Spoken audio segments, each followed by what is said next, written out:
परानी घुरियों की दुकान, वक्त का बिखरा हवारा।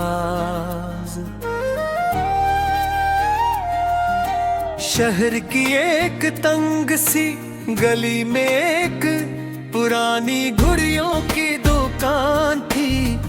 बाहर से देखने वो आम सी, तकरीबन वीरान दुकान लगती थी, मगर अंदर दाखिल होते ही ऐसा महसूस होता था जैसे वक्त अपनी असल शक्ल में वहाँ सांस ले रहा हो। गानों पर बुरी छोटी घड़ियां लुढ़की हुई थी, कुछ बंद कुछ चलती हुई और कुछ ऐसी भी जो सिर्फ टक टक करती थी, मगर वक्त नहीं दुखाती। इस दुकान के मालिक के बारे में ज्यादा लोग नहीं जानते थे।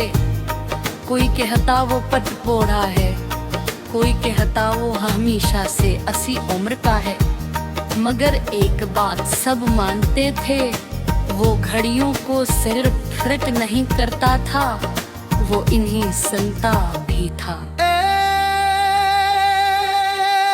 एक शाम में उस दुकान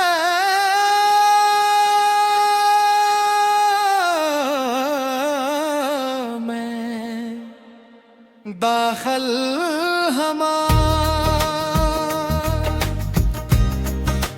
बाहर बारिश के बाद की नमी थी और गली में मिट्टी की खुशबू फैली हुई थी।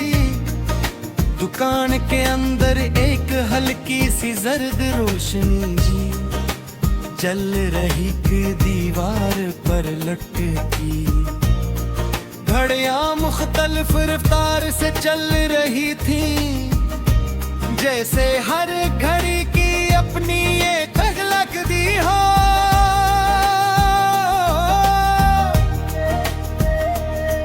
मैं अंदर ही अंदर हैरान था, एक घड़ी बहुत तेज चल रही थी। एक वाइटल सूट और एक ऐसी थी जिसके कांटे उल्टे चल रहे थे। काउंटर के पीछे एक बूढ़ा शख्स बैठा हुआ था, इसकी आंखों में अजीब सी गहराई थी, जिसे वो सिर्फ चीज ही नहीं बल्कि वक्त को भी देख सकता हूँ।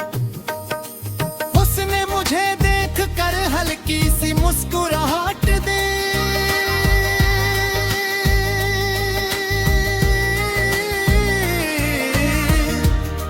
घड़ी लेने आए हो या वक्त समझने, मैं उस सवाल पर चौंका।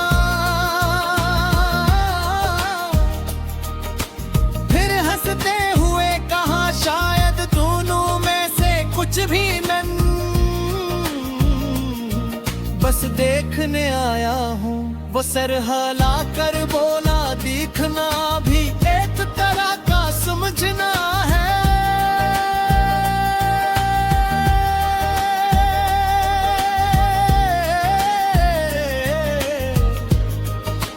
मैं इसके करीब चला गए। एक दीवार पर लटकी घड़ी अचानक रुक गई, तो बत्तख बंद बल्कि खामोश। मैंने इसकी तरफ इशारा किया, ये क्यों रख गई? बूढ़े ने घड़ी की तरफ देखा और आस्था से कहा, ये नहीं रखी।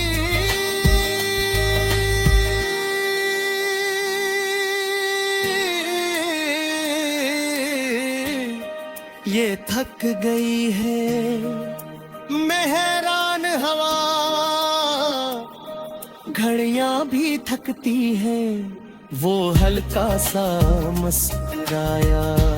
नहीं, मगर लोग थक जाते हैं और फिर वक्त भी इनके अंदर रख सा जाता है। ये बात मेरे दिल में उतर गई। मैंने चारों तरफ देखा, हर घड़ी कुछ कह रही थी, मगर आवाज नहीं थी, सिर्फ हरकत थी।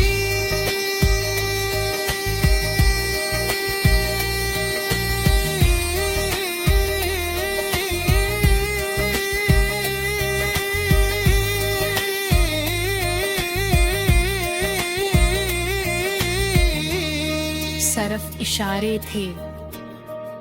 बुरे ने गेट को दी, घड़ी उतरी, उसका शीशा साफ किया और कहा, ये दुकान सिर्फ घड़ियों की नहीं, लोगों के वक्त की भी है।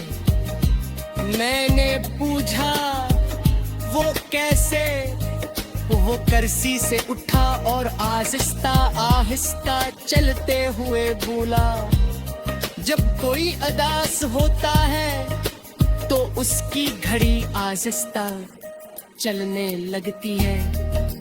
जब कोई जल्दी में होता है तो वक्त भागने लगता है, और जब कोई मुतमइन होता है तो वक्त खामोश हो जाता है। मैं उसकी बात सुनकर खामोश हो गया। ये पागलपन लग रहा था, मगर अजीब तौर पर संजीदगी महसूस हो रहा था। कभी कभी वाकई गत मुस्तफ मरसूल से आता है, हसीने लम्हे गुजर जाते हैं,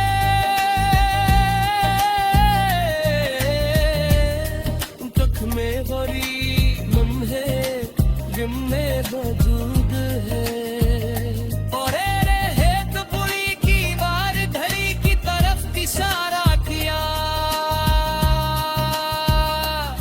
ये कमी एक सांस लेगी थी जो हमेशा कहता था, इसकी पास रखते। मैंने पूछा, वो बोला